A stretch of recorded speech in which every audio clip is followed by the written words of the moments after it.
As a starting investor, one question would come to mind. How should I invest?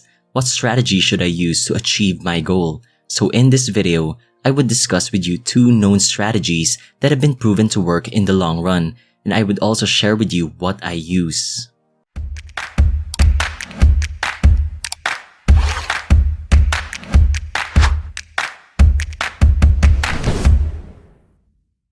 Now, before we dive into the strategies, let's first have a quick discussion on why you should invest in the stock market. Now, one powerful force that you need to tap into for you to achieve your financial goals is compounding interest. What is it?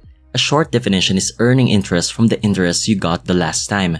Compounding interest is described by Einstein himself as the 8th wonder of the world. He said, "He who understands it, earns it. He who doesn't, pays for it." So what does this connect with investing? Well, investing in the stock market is one popular way you can use to tap in this power.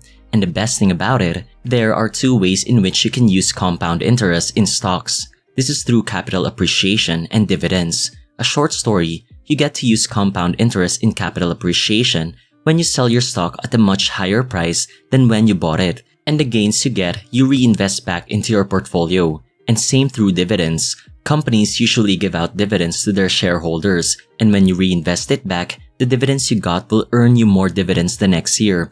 To give you an example, the US index had an annualized return of 10.5% in the last 50 years. So for example, you put $1,000, put it there never withdrawing anything, that $1,000 would transform to $147,269. This is the power of compound interest, and in comparison, if you just put your money into a savings account, let's say that earns 0.5% interest a year, even after 50 years, it would have only grown to 1,283. With this comparison alone, you can already answer the question of why you need to invest. Leaving your money in a saving account would do you no good. And remember, the buying power of your money decreases every year because of inflation, which in our country sits around the 3 to 5% range. So for you to grow your money efficiently, you need to put it somewhere that beats this number. So with all that said, yes, investing in the stock market is one way to beat inflation, but you need to know the right strategy for it. And that's where these 2 strategies come in: cost averaging and value cost averaging. To understand the 2, let's first go to cost averaging. There are a lot of names for it: dollar cost averaging or DCA, and for our country, peso cost averaging. It's the same, just different currencies used. Now for cost averaging, you invest your money consistently in different time frames over a long time horizon. For example, you invest 20,000 pesos every end of the month consistently, no matter what state the market is in. If the stock market goes on a rally, you just invest every end of the month. And if it goes downhill, like during a market crash, the same thing, you invest every end of the month. The goal of cost averaging is to get the average price of the market and to be in the market at all times. So what are the pros of it? 1. It's the easiest strategy to use. 2nd, like what I've said, you get to be in the market, which is quite an advantage as well since you get dividends, and if the market takes a sudden rise, you get to ride it. Though this may also be a disadvantage as well during a market crash, but this gets offset by the fact that you will be investing consistently during that time.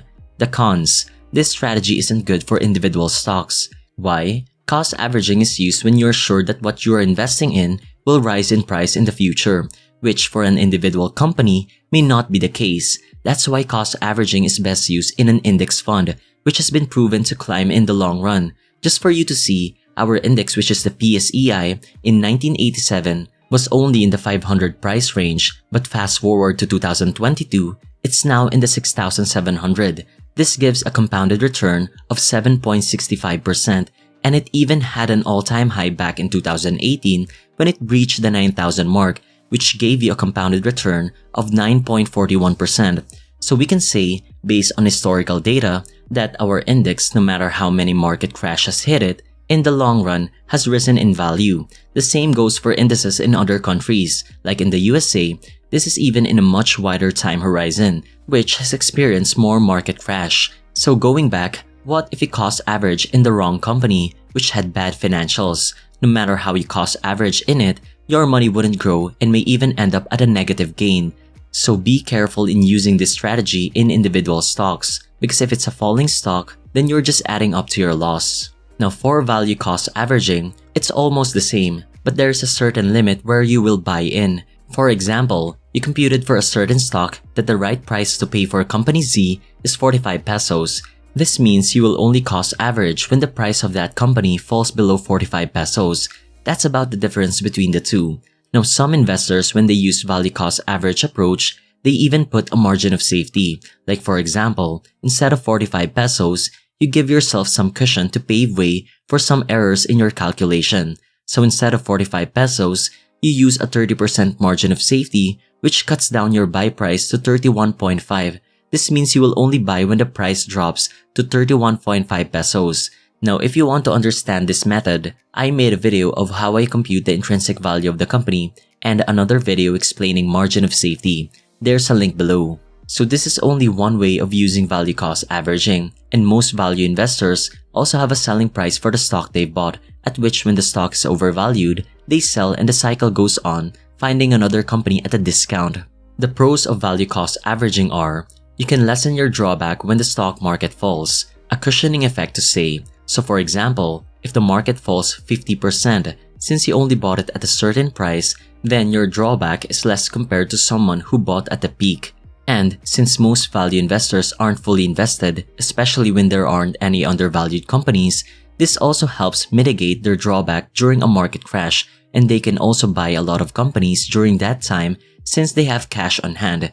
This leads to another advantage. Since you bought a lot of companies at a discount, your gains when the market rises are greater compared to someone who's just cost averaging. For the cons, this takes more effort compared to the normal cost averaging, since you have to do your research well to be able to come up with your computed intrinsic value and buy price.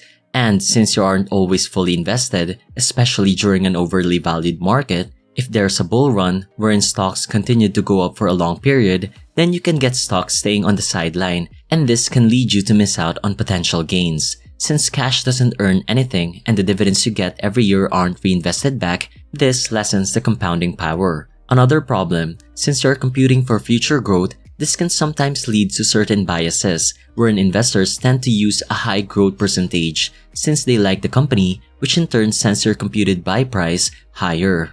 And for value cost averaging, this isn't a good option for index fund investing in the long term. This is widely used for investing in individual stocks. There's a study to back this up, which compared a value cost approach wherein you buy the dip compared to just investing regularly in an index. This graph from 1974 to 2014 showed even if you timed the dips perfectly, the regular cost averaging still beats you. Since like what I mentioned earlier, there are times wherein the market just goes on a rally for a long time. So if you can't seem to find any buying opportunity and get stuck for a long time with cash on hand, then you're missing out not just in capital gains, but for dividends as well, which contributes greatly to the majority of your total gains in the long run. So for index investing, better just stick to investing regularly rather than timing the market. But for individual companies, a value cost averaging approach for me is a better option, since before you even compute for the intrinsic value of the company, you have to do your research first. You have to know the company first, you have to know their historical data to have an estimation of their future growth, and if you did your research well, maybe, just maybe, you can end up with gains like Peter Lynch and Warren Buffett, who are well-known value investors who beat the market returns by a landslide. So in conclusion, both cost averaging and value cost averaging have their ups and downs, but at the end of the day, both strategies work well as long as you can do them properly. Assess yourself first. Do you have the proper mindset to be a long-term investor? If yes, do you have the time to research individual companies, or do you just want to invest passively in an index fund? Or maybe you can do both, allocate funds for index investing and have funds for value investing in individual companies.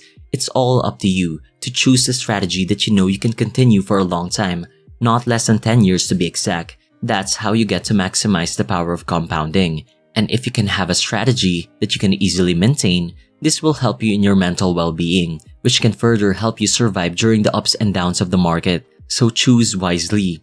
For me, I use both. In my VUL, I have an auto-debit set up every end of the month that invests in the index, but the majority of my money, I use investing in individual companies. And I combine my value investing strategy with a dividend value investing approach.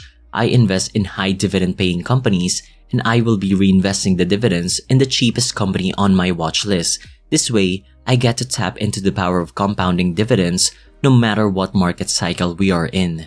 So with that, this ends this video for today. I hope you've learned something, and if you did and still haven't clicked the like button, then I'd appreciate it if you do so before leaving. And if you want to learn more about finance and investing and would want to see my progress, at which I share an update of my portfolio every end of the month, then do subscribe to the channel. So thank you and see you in the next video.